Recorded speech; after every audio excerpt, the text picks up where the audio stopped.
all be the same, but we all have one thing in common.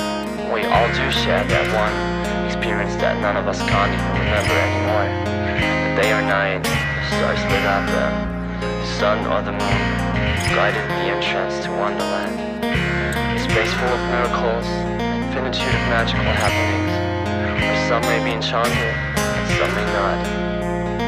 We've all been kissed by the brilliance of the sun, the curiosity of the moon, by the day we're born. We've been graced with attitudes, interests, and abilities, vested to take a mysterious journey, equipped to conquer the roads of life. But during the progress of growing up, we slowly alienate from our inner truth, till one day we're fully into nature. It's that one kind of truth, of realness, that nothing but nature has given us the day we're born.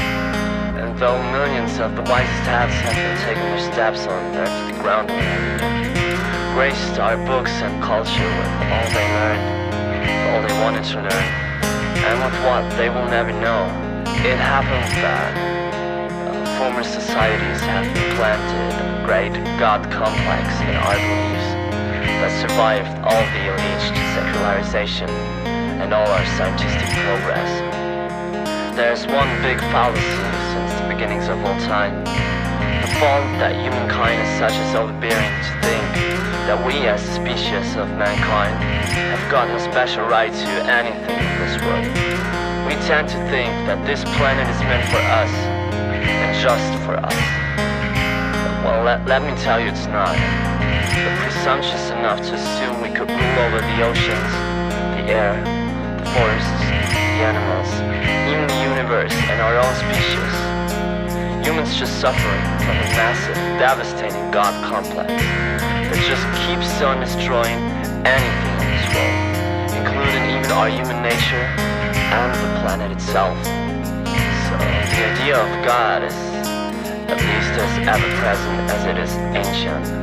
It's the idea of giving yourself away, complying to obedience, and becoming another cog in a system that is just ravenous to all your inner instincts, that implies your dreams and cravings within your deepest emotions. It's an absolutistic, oppressive structure formed by people in higher positions, making sure you're not falling out of line, to not threaten this exploitative system. We may not fight the medieval cruelties of church to the extent, but through the years religion have raised their younger brother with politics in this position of suppressing authority, and you can prove familiar relations in the lies that seem to be anchored in the DNA of both.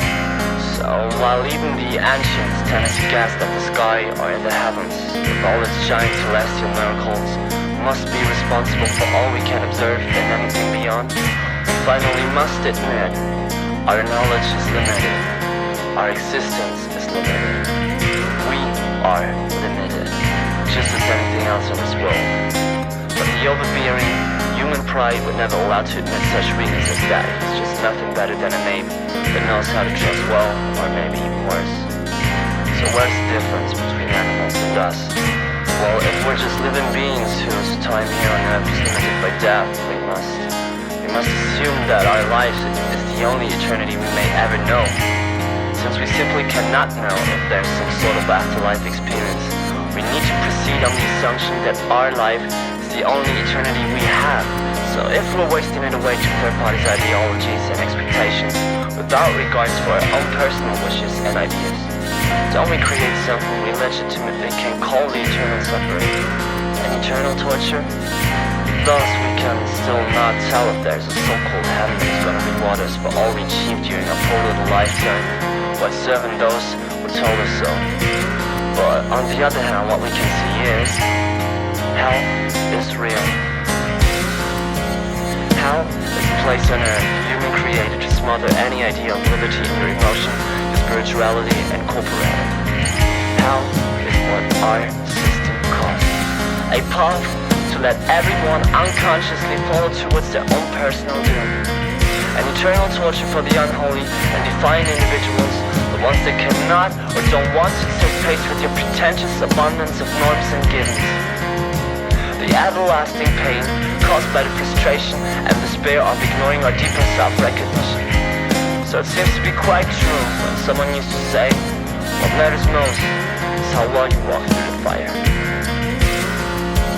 So in general, what we can see is there's no good written by God's feather, because nature, all in all, contains all truthful looking. We're just not capable of revealing all its secrets. We are responsible for anything happening in this world. We take action, the universe brings reaction. And when nature is Satan's church, and it is, you'll see what you're gonna get back from it.